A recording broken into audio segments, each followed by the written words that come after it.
Prezados irmãos e irmãs, louvado seja nosso Senhor Jesus Cristo, para sempre seja louvado, e nossa Mãe Maria Santíssima. Estamos no primeiro domingo da Quaresma, ano A, ano de São Mateus. A primeira leitura fala da criação do homem e do pecado original. O homem foi colocado num jardim cheio de delícias, com uma grande intimidade com Deus. Intimidade esta que significa, além dos dons naturais, o dom sobrenatural da graça. Tu estás sempre comigo, e tudo que é meu é teu, poderia Deus dizer aos nossos primeiros pais. Porém, a serpente, ou seja, o diabo, que não é um outro Deus, mas aqui é o mais astuto dos animais que o Senhor Deus tinha feito, portanto, é uma criatura de Deus, é um anjo decaído, disse à mulher: é verdade que Deus vos disse, não comereis de nenhuma das árvores do jardim? Não eram todas as árvores o objeto da proibição, mas apenas uma.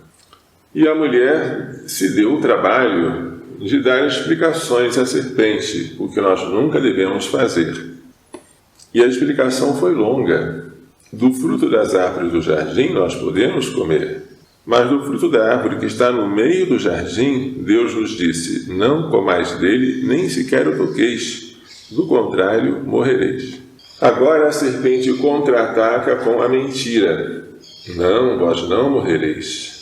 Mas Deus sabe que no dia em que dele comerdes, vossos olhos se abrirão e sereis como Deus, conhecendo o bem e o mal. A proposta da serpente é que, pela desobediência, o homem se tornasse como Deus, sem Deus e contra Deus. A proposta era discernir por si mesmo o que é o bem e o que é o mal, prescindindo de Deus, ocupando falsamente o lugar de Deus.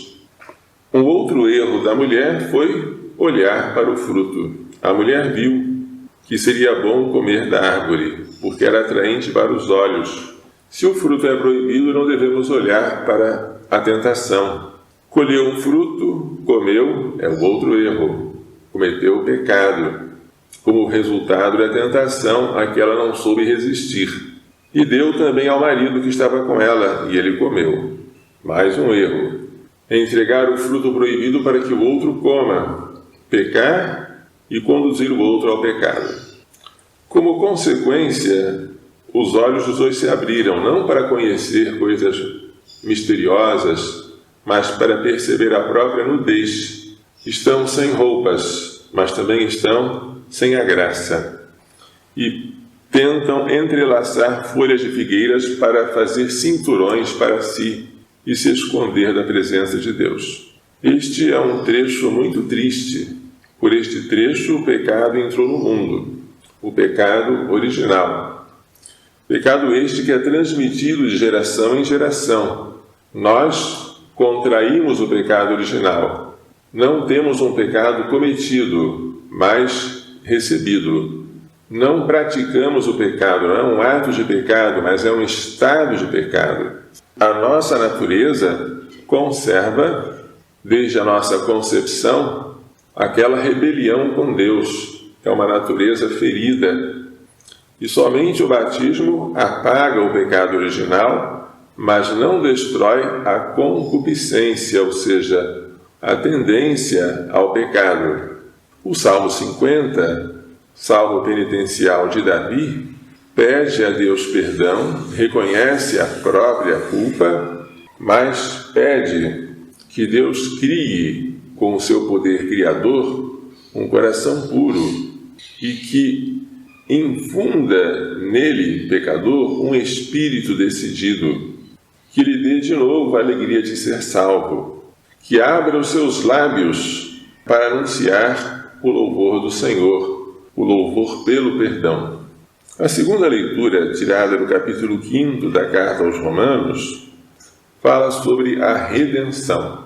Jesus veio ao mundo como novo Adão. Ele era descendente de Adão, segundo a carne, mas pela sua obediência até a morte e morte de cruz, ele adquiriu para si e também para nós méritos que cancelaram o pecado de Adão em todos nós batizados.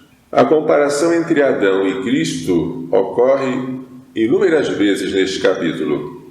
O pecado entrou no mundo por um só homem, e através do pecado a morte. E a morte passou a todos os homens, porque todos pecaram. A transgressão de um só, Adão, levou a multidão humana à morte. Mas o dom gratuito, concedido através de um só homem, Jesus Cristo, se derramou em abundância sobre nós. A partir de um só pecado, o julgamento resultou em condenação. Mas o dom da graça frutifica em justificação, a partir de inúmeras faltas. Por um só homem, pela falta de um só, a morte começou a reinar. Pela mediação de um só, Jesus Cristo, reinarão na vida os que recebem o dom gratuito e superabundante da justiça. A falta de um só acarretou a condenação para todos os homens. O ato de justiça de um só trouxe para todos os homens a justificação que dá a vida. Pela desobediência de um só homem, a humanidade toda foi estabelecida numa situação de pecado. É o pecado original transmitido. Assim também, pela obediência de um só, toda a humanidade passará para uma situação de justiça. Porém, onde abundou o pecado, superabundou a graça. Jesus Cristo trouxe para nós o que Adão perdeu e muito mais. Embora nós presenciemos a dor, o sofrimento, as tentações, nós estamos em uma condição muito melhor do que a de Adão antes do pecado. Nós temos Jesus Cristo, Deus e homem. Adão não tinha. Nós temos a Eucaristia, em que ele se esconde sob a aparência do pão e do vinho. Adão não possuía isso. Nós temos Nossa Senhora, concebida sem o pecado original e mãe de Deus. Adão não conhecia a Virgem Maria. Adão não conhecera, antes de pecar, a experiência do perdão. Para Adão, Deus era bom, mas não tinha oportunidade de mostrar como ele era bom. Depois do pecado, Deus mostrou a sua bondade, sobretudo no perdão e na misericórdia. Estamos, de fato, inundados da graça e devemos louvar muito mais a Cristo por nos ter dado um mar de graças do que lamentar por Adão ter perdido para nós, com o seu pecado, a justiça original. A recuperação da graça por obra de Cristo, novo Adão, chama-se redenção. Ele recuperou a graça através de um ato de obediência que se externou pela aceitação de um sofrimento físico, em particular no derramamento do seu sangue. Mas, sobretudo, foi a obediência a causa da nossa redenção. Hoje o Evangelho mostra Jesus sendo tentado pelo demônio depois de passar 40 dias no deserto. 40 dias lembram os 40 anos em que Israel esteve no deserto.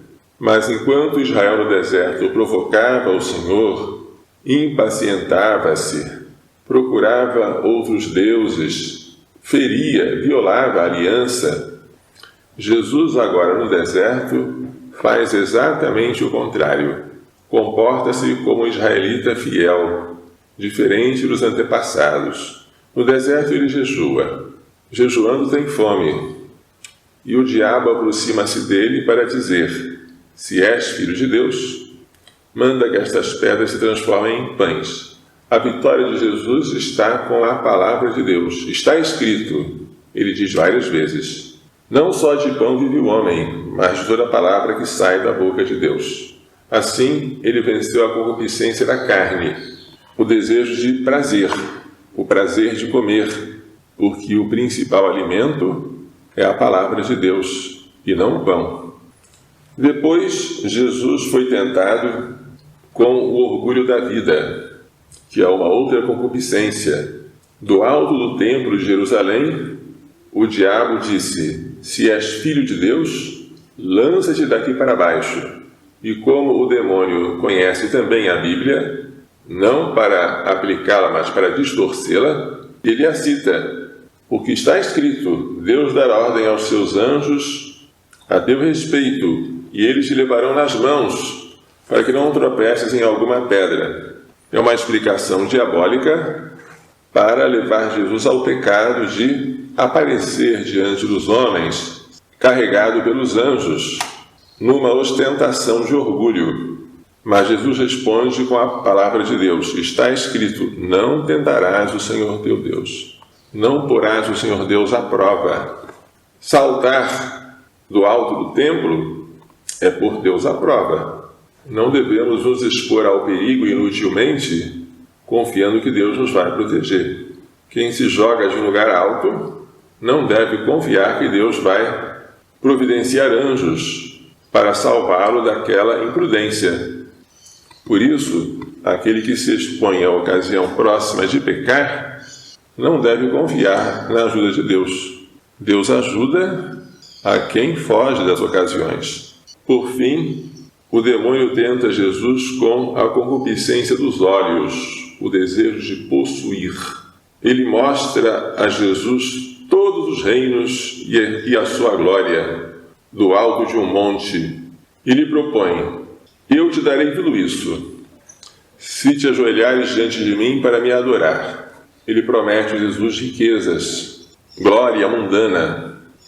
Mas Jesus replica: vai-te embora, Satanás, porque está escrito: adorarás ao Senhor teu Deus e só a Ele prestarás culto. Então o diabo deixou, e os anjos bons aproximaram-se e serviram a Jesus. 3 concupiscências que são citadas na primeira carta de São João. A concupiscência da carne, prazer. Concupiscência dos olhos, avareza, cobiça. Orgulho da vida é a vaidade de querer ser glorificado, aplaudido. Jesus venceu essas 3 concupiscências. Venceu para si e para nós. A vitória de Jesus nesta tríplice tentação é também nossa vitória. Ele está como novo Adão, redimindo o pecado do primeiro e nos dando exemplos de como vencer a tentação. Vence-se a tentação pelo jejum que ele praticou e pela palavra de Deus, não interpretada pelo demônio, não interpretada pelas seitas que batem à nossa porta para ensinar a Sagrada Escritura. Convém que nesta quaresma nós agradeçamos muito a Deus pelo dom da redenção, que peçamos a Deus que não sejamos ingratos a tão grandioso dom, que não recebamos a graça de Deus em vão e que saibamos vencer todas as tentações diabólicas confiando no poder da palavra de Deus. Esta palavra se fez carne, habitou entre nós, e daqui a pouco vamos recebê-la no sacramento da comunhão. Que Maria Santíssima e seu castíssimo esposo São José nos façam entender e pôr em prática as lições desta liturgia. Louvado seja nosso Senhor Jesus Cristo, para sempre seja louvado, e nossa Mãe Maria Santíssima.